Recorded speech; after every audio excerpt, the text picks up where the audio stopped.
Daf Yomi Bava Metzia, page 5b, part 2, with the words Hasam ish timote ka mishtamit le kederaba. The Gemara rejects this proof. There, the debtor is presumably evading the creditor temporarily in accordance with the explanation of Rabbah that the debtor really intends to repay the entire debt, and the reason that he admits to owing only part of it is because he wants to buy time until he can afford to repay the entire debt.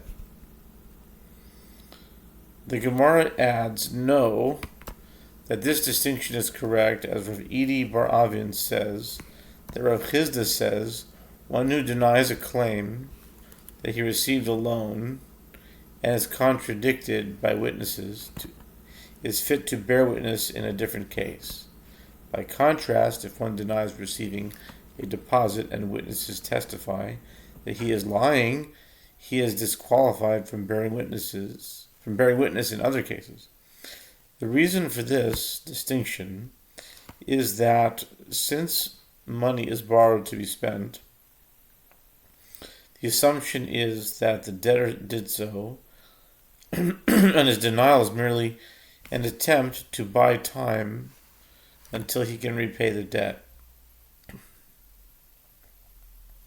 A deposited item, by contrast, may not be used by the bailee, so if he denies having received the deposit, he presumably stole it. Therefore, he is disqualified from bearing witness. This demonstrates the distinction between lying in court about a debt and lying about property. The Gemara asks, but if one who denies having received a deposit is considered a robber, this is contradicted by that Braita that Rami Bar Chama teaches. All four types of bailees mentioned in the Torah require denial of part of the claim and admission of part of the claim in order to be liable to take an oath. These four are an unpaid bailee and a borrower, a paid bailee and a renter. Since a bailee has no need to buy time, let us say that the court cannot administer an oath to the bailee, as since he is suspect with regard to financial dishonesty, he is suspect with regard to taking an oath as well. The Gemara answers there too in the case of a bailee. It is conceivable that the bailee is not a robber. Rather, the deposit was stolen and the bailee is evading the depositor temporarily, thinking, if I have enough time, I will find the thief and seize the deposit and return it. Alternatively, if the deposit was lost, the bailee is thinking, I will find the deposit in the marsh and I will bring it back to him. Therefore, he is not considered a robber, but merely one seeking to buy time. The Gemara asks, if so, then why is one who denies receiving a mere deposit disqualified from bearing witness? Let us say, in that case, too, that he is evading the depositor, thinking, I will buy time until I search and find the item. The Gemara answers, in an ordinary case, one who denies receiving a deposit is not disqualified from testifying. When we say that one who denies receiving a deposit is disqualified from bearing witness, it is with regard to a case where witnesses came and testified against him that at that time, when he denied the owner's claim in court, the deposit was in his house and he knew that it was there. Alternatively, it is with regard to a case where he was holding an item in his hand. In those circumstances, it is obvious that he was not buying time, but rather he intended to keep the item.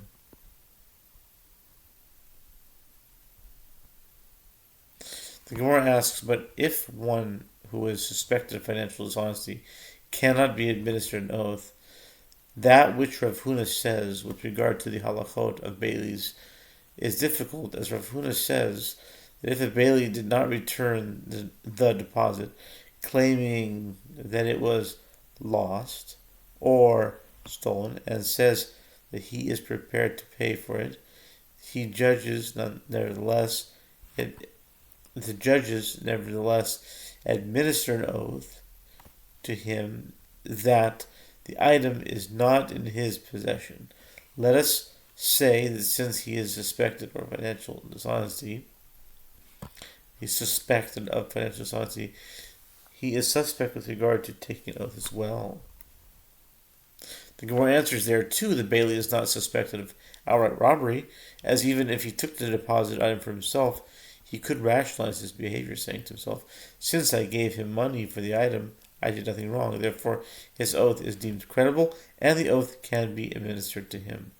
Rav Acha of Difti said to Ravina, but by paying for the deposit instead of returning it, doesn't the bailey violate the prohibition of you shall not covet your neighbor's wife, nor his slave, nor his maidservant, nor his ox, nor his donkey, nor anything that is your neighbor? Exodus 20:14. One transgresses this prohibition by taking an item from another by force or deceit, even if one pays for it. The Gemara answers the prohibition of you shall not covet is understood by most people as referring to taking an item without paying money. Since the bailies may have been unaware that he was acting criminally, his testimony and his oath are deemed credible.